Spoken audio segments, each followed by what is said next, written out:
Good morning. Hey, is it your birthday today? Happy birthday! Yeah. I have Randy Schild here. Hello, sir. Hello. I'm glad to see that I'm here on the day when Maria turns 29. Yes, that is. Did she hear you? Yeah, she did. That is funny. We like to call it an anniversary of the 29th birthday, right? Yes, that's very true. Hey, school's almost out. It is. Countdown has begun, or like you said, it's been happening for a while. I'm sure the countdown started a long time ago, but yeah, we got about a month left of school, and nice weather always brings out good energy. Yep. And bad energy, whichever. And frenetic energy. There's a lot of lots of things going on, and activities all over the place, and we're heading into our evening awards and stuff like that coming up here sports shortly. And all that kind of stuff. So there's a lot of stuff to do, and we're going to turn around here in a short while, and it's all going to be summer, and we'll be getting on to the next year. Yeah. What happens over the summer at the schools? Is there summer school? There are various summer schools. We have some for our English learners. We also have some kindergarten readiness things that we do as well. Some special ed, kinder camp and stuff. Jennifer was on talking about that. Special ed supports as well. And so there's lots of things that go on educationally over the course of the summer. And then obviously there's a lot of other activity as we get ready for the start of the new school year in preparation, but also in facilities. Now with our bond that we passed here just over a year ago, we're in full-fledged work mode, planning mode. We're looking to break ground on South Prairie here in just over a month. And that project will be a brand new cafeteria, a brand new parking traffic flow area, which they need. And also, if you've ever even driven by when school is starting or letting out, it's a little bit of madness. We hope to be able to speed that all up, kind of like what we did at East School. Yeah, certainly has benefited there. And then the last piece to that puzzle, the third piece, is the covered play structure that we'll build. And so we're in discussions, negotiations, and stuff with our contractor, and now's a hard time to find people to be able to do stuff, and it's very expensive to build right now. You've seen that in the papers. I think Portland's way over on their bond stuff, and so we're struggling with that as well to figure out how to get the best buy for our buck in these times. But that's a daily job, and by June 11th, we expect to be breaking ground and going full bore. Wow, like literally the Monday that school, after the school's out.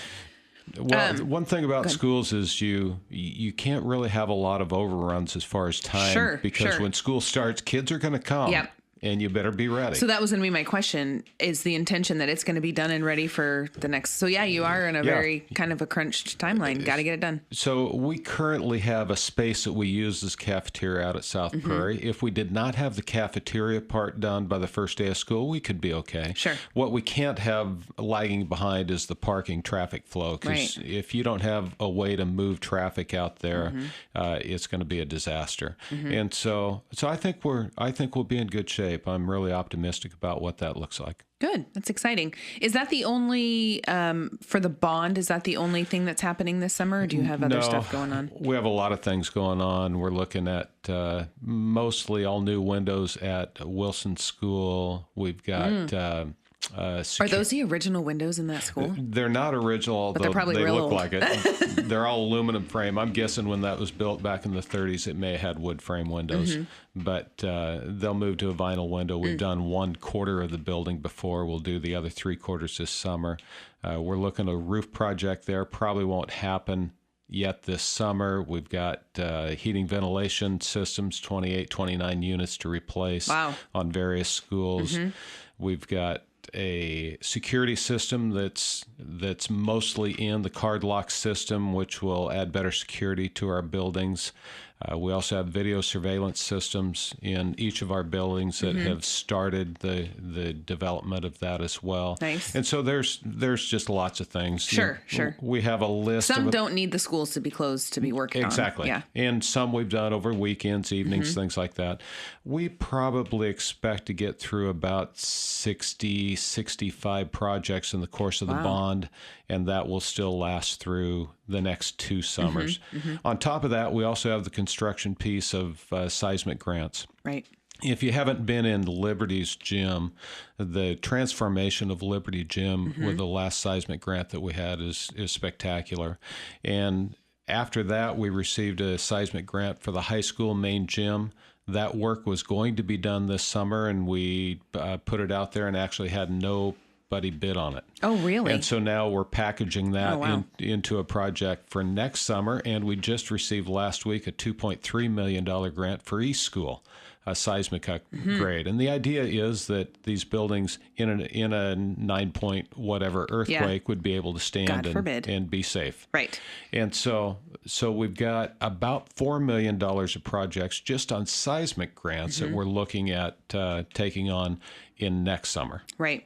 And I would say somebody might have been Bruce. We were talking about it. Can't remember. But not just if, like I said, God forbid, the earthquake hits when we're in school and the kids have a place to go, but a place for the community to go. Oh, you know who it was Misty Wharton from Nestucca. She was talking about Nestucca Elementary and being seismically sound and how that would be a place for their community. They could go to the elementary school. Yeah, it's a convening point. And when you look at the tsunami maps, for example, in Tillamook proper, they run right up to about the property where Liberty's Gym is. And so Liberty's Gym for the whole west side of Tillamook would be certainly a convening point, a place where people would end up going, and it's as seismically fit as you can make it. I saw them redoing the roof over the weekend or over the summer, and that was an interesting process. I am terrified of heights, and they're up there with their big old harnesses and walking down the side. And that's a steep roof. And that was O'Brien Construction did that for us. They're out of Cannon Beach. A lot of their people live right here in town and did just a fantastic job. They're actually doing a retro this year up at Neocani on Nehalem, I believe, one of their elementaries. And so a good local group that has done a nice job for us and does great work.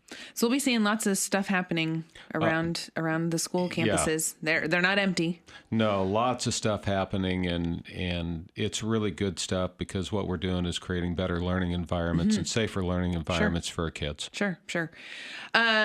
Also new this summer, kind of, is there's going to be someone moving to town, right? He hasn't moved yet. He still has to finish out his current school year. Yeah, Kurt Shelley's been named the assistant superintendent / future superintendent here for Tillamook. Kurt has been the superintendent the last 3 years at Grant Union High School, John Day, Oregon. And I've known Kurt for quite a while in some various capacities. Of course, there's only 198 I was going to say, I'm superintendents. sure you probably all know each other in some version of something. We meet, I would say, several times a year that we get together and talk about superintendent stuff, whatever that is. Whatever that entails. And so Kurt went through the process here, was selected as the assistant superintendent. He'll be here next year working with me and probably most importantly, learning the community and learning the people. Yeah. Because that's really the key to the whole job is knowing what the people need, want, and what we can do. Having worked in an office with multiple vice presidents and presidents, I worked in a retail corporation, and having a new VP come in after the old VP gave a 2 weeks notice, and then the new VP came in and just did everything completely opposite of what we did, and everything took 15 times as long.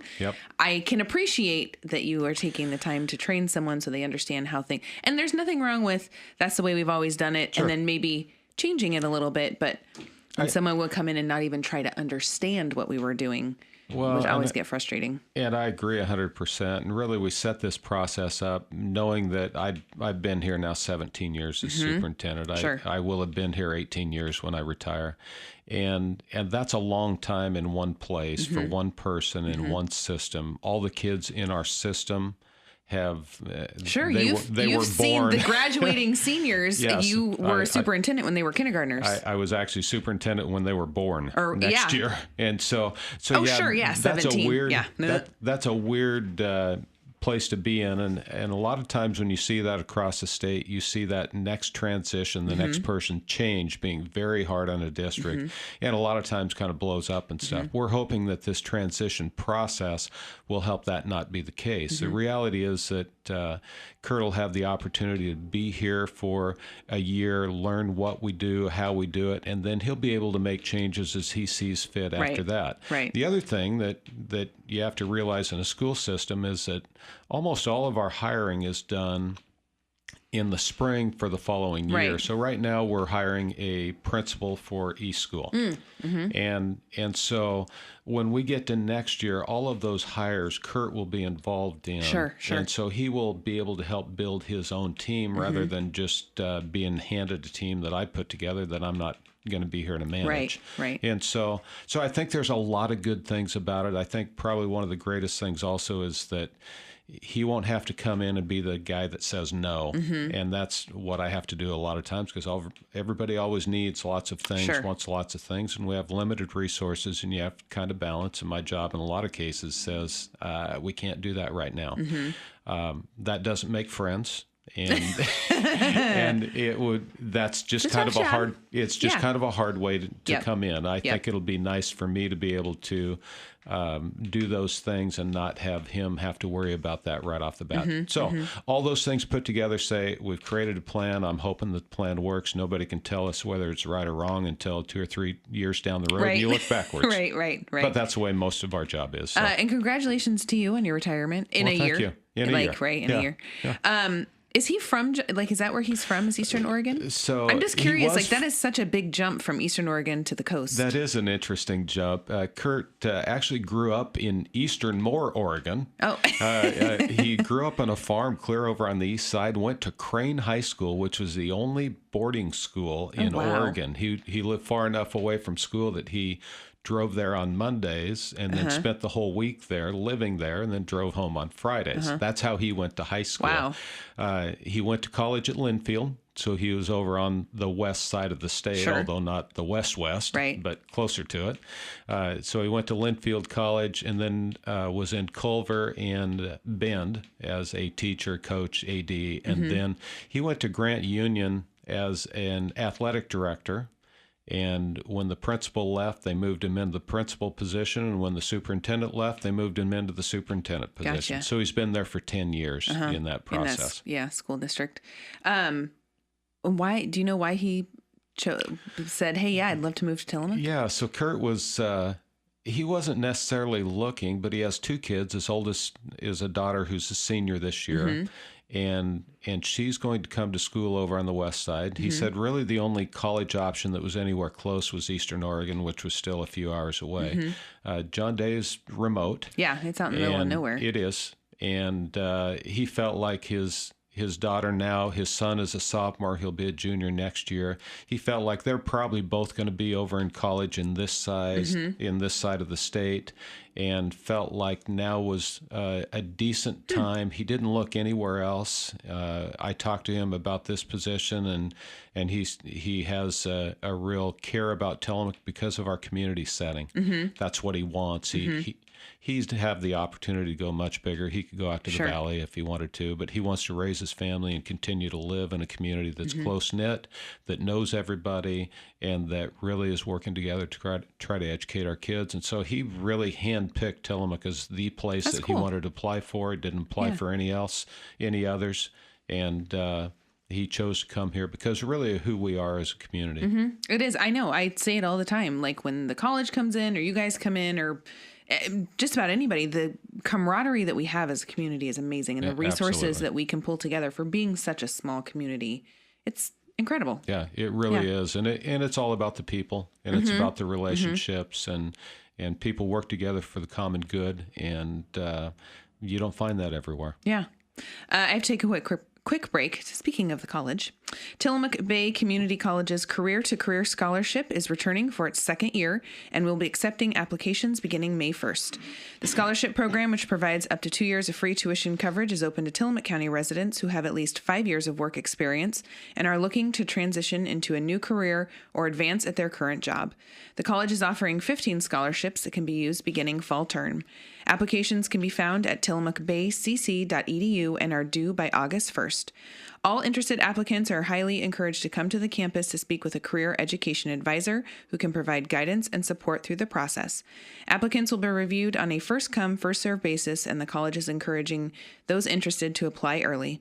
For more information, please contact Rhoda Hansen at 842-8222 extension 1110 or email Rhoda Hansen at tillamookbaycc.edu. Again, that's the Tillamook Bay Community College's Career-to-Career Scholarships, which, speaking of them being a great partner, I think that's amazing. They saw a need in the community. We have these, or the Oregon Promise that seniors get, and then the college, what do they call it, first-class scholar? First-class scholars. Mm-hmm. So they offer that to seniors that have a certain GPA. Right, they can 3.5. They can get 2 years of community college at TBCC for free.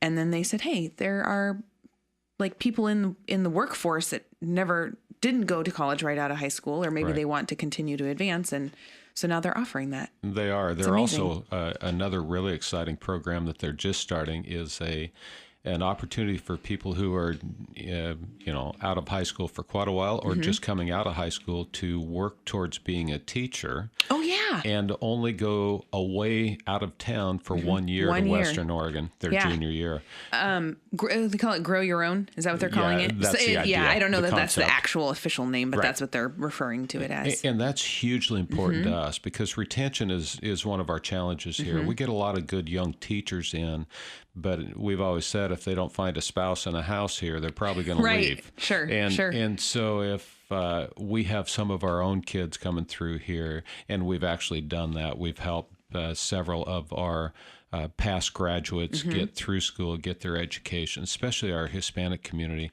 Just hugely important. I was going to say, isn't the bilingual teacher over at Liberty is from here? And we'll have another one next year at South Prairie. Both from here, awesome. both that we help support to get to their teaching degree so that they could come back and work here. It's really important that we have bicultural, bilingual teachers within our system because we have 30% population of Hispanic students.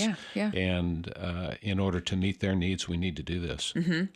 Let's talk about that bilingual program really quick. So was this the first year at Liberty? So this is the first year at Liberty, and so we've looked every year for bilingual teachers, and you just can't find them. They're the first ones picked out of any they're highly sought after. Highly sought after.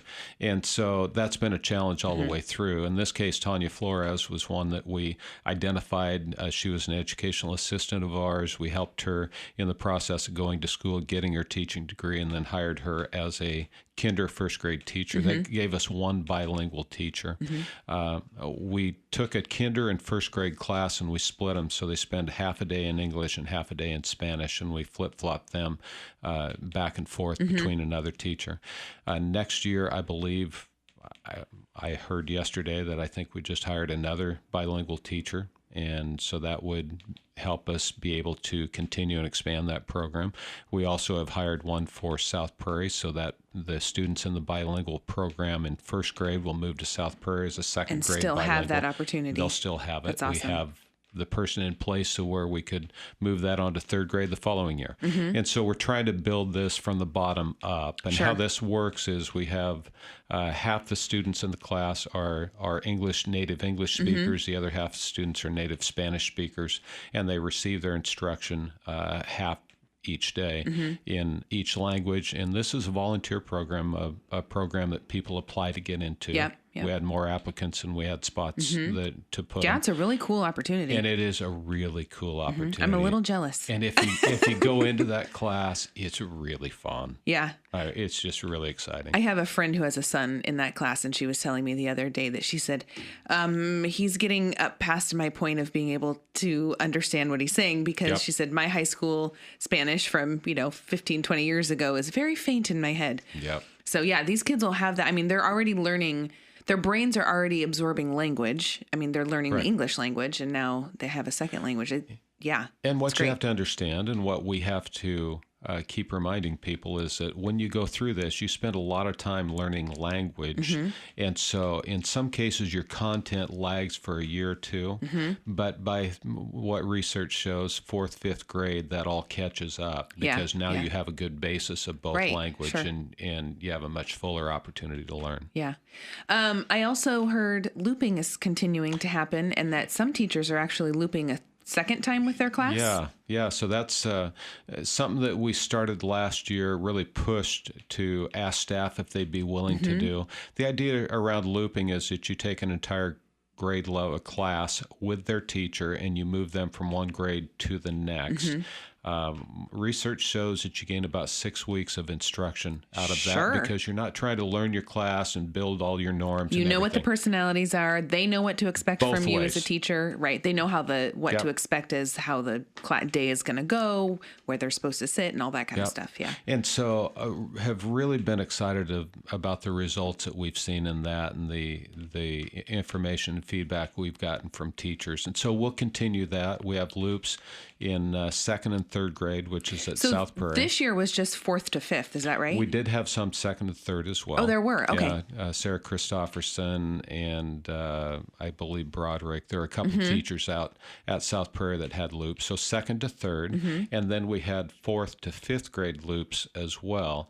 And this next year, we're going to have 2 teachers who actually take their class one more step and go to 6th grade. That means kids who have come into each school, these classrooms, have actually been with a teacher in 4th, 5th, and 6th grade. The same teacher, yeah. And I really have to applaud our teachers for this because it's a lot of work for them. They have to learn a whole new curriculum. It's not like I just turn the page over and start again with a different group. Right. And they've been willing to do that work. The other one that I'm really excited for, and I have to give her a huge pat on the back, is Carrie Lee, who's a 3rd grade teacher at South Prairie, has agreed to loop to 4th grade, which doesn't sound like a big deal until you realize you're actually looping schools. You're leaving South Prairie and you're going to East School, which I think is the ideal loop because it's a really scary for kids to jump to a different building, and yet going with their teacher will give them such a different sense of comfort as they face the anxieties of the following year. And so I really, that's a huge jump to have a teacher say, yeah, I'll go from one building to the next with my class. I'm really anxious to see how that goes and I think it'll be good. Out. That's cool. Yeah, that's really great. So we have I guess we have a few minutes left. End of year graduation's coming up, seniors' last day, and all those things. Counting down. Michelle Bradley was in yesterday. We were talking about Claire, how she's like 2 weeks out. Yep. Yeah. No, it's graduation will be at June 1st. It'll be at the fairgrounds. That's always a huge event. We put about 2,000 people in the fairgrounds for that, and it's. We have to be really proud of what our kids accomplish over the course of 12 years, but seniors over the course of this year. And they're in the scholarship phase right now where all the different committees are awarding scholarships and stuff. As you read those, they're really impressive, really special. And, I think sometimes we take for granted the quality of kids that come through our system and leave. And some of them go on to, big name colleges, and some of them go on to being really good parents, and some of them go on to being, great employees that didn't have any college after high school. Sure. It doesn't really matter if you grow and build the kids that you want to run your future, then you got to be happy with it. And we really are. And the seniors' last day, is it Tuesday of that week? Is it the day after Memorial Day? I don't remember. Yeah, it's some changes, day in there. Yeah. And so it's right in there.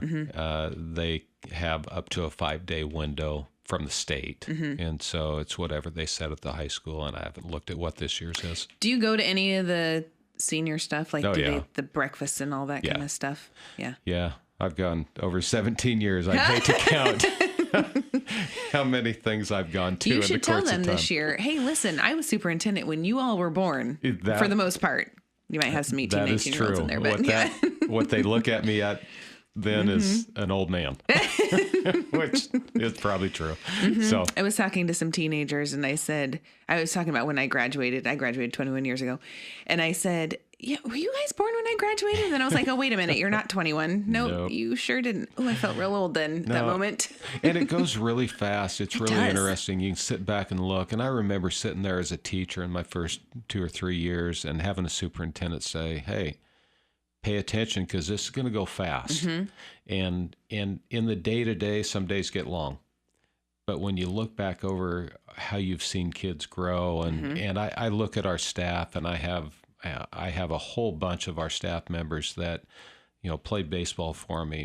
Many of my actual administrators I actually had in class and in business. I mean, it's just who we are as a community. A lot of the kids that have grown up here stayed here, and it makes you proud of what we've been able to accomplish, and makes me happy that after 18 years, I'm gonna turn this over. And I feel like it's a system that, although not perfect, everybody has their opinion in education. Everybody's actually an expert in education because they were in education. Sure. They were a student, so they know what we should be doing as schools. And so everybody has an opinion. And what we've had the opportunity to do is take their most prized commodity, their kids, more important than their car and their house and anything else. And they've given us those kids every single day for years, and said, make the best we can out of them. And I feel really good about what we've done with it. And, I think when I walk away a year from now, I can look back and go, we have the right people in the right places doing some really good things. Yeah. And that's all we can ask for. Right. That's all you can do. Yep. I do want to mention something that just popped into my head. The school district the high school is doing a musical this year. They are. And they haven't done one in 10 years, 15 years? It's been a long time. So the state came out with what they called Ballot Measure 98. People voted on that. It was money for college and career, dropout prevention, and college CTE, career technical education. And one of the things that we saw, we try to get all kids involved in something. That's why we went away from pay-to-play fees, for example. Kids can play sports, can do activities and everything's free in Tillamook, as opposed to most places in the state. Right. Neoconi is also that way now. And so when we did that, we started looking at the groups of kids who were not connecting into something and realized that their interests, many of them laid in areas like drama. And so we went out, our choral director and his wife both have a history in this, the Bergs. And so we went out and actually created some opportunity through our Ballot Measure 98 money. Oh, that's awesome. To be able to offer a play. We hope to be able to expand it. This is just a beginning, but they will in about a week Memorial and a half. Day weekend. Yeah.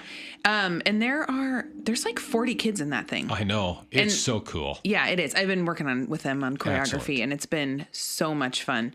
Great man, Charlie Brown. You're a good. You're a good man, Charlie Brown. There you go. And now I'm going to be singing that song for the rest of the day because that's the opening number and that's how it goes. And then it gets stuck in my head. I actually have the dates because I think there is. Let's see, on Friday 6:30, 25th. Saturday it's on the 26th at 6:30, and then Sunday the 27th at 5. Very good. At the high school, and I'm not sure what the costs are, but I'm sure it's not ridiculously expensive. No, not at all. And really, one of my sons was involved. He was the Scarecrow in Wizard of Oz. Yep. And past that, we ended up losing. We went through our cuts in 2007 and so forth. And so started losing some things like that. It's really good to be able to add them back because it's all about giving kids the experience, whatever it might be that fits their interest. Yeah. And it's very funny. I have seen rehearsals and it's very funny and cute and it'll be a great time. Excellent. Hey, thanks for coming in. Oh, always glad to do it. Yeah. Tomorrow we'll have folks here from the Year of Wellness. Don't forget senior meals, noon every weekday at the Kiowanda Community Center in Pacific City, as well as the Tillamook Senior Center at 4th and Stillwell. Cost is $3 for seniors and $6.75 for everyone else. Today, there's a spaghetti feed at the Swiss Hall from 4:30 to 7. Cost is by donation. This is to assist the Tillamook County Dairy Princess, Allison Durer, in all of her princess duties. And Tapa's latest show continues this weekend at the Barn Theater over by Les Schwab. The play follows an older woman with Alzheimer's who is transitioning her life into a care facility. It's a heartwarming love story, comedy, and drama all wrapped into one. Shows are Friday and Saturday at 7. Tickets are $15 at Diamond Art Jewelers, 842-7940, or you can get tickets at the door. Happy birthday to Megan Kaiser over at the Creamery and Maria Nagy, who's here. Happy birthday, Maria. Thanks again, Randy, for coming in this morning. My pleasure. Thanks for having me. And thank you, Tillamook, for listening.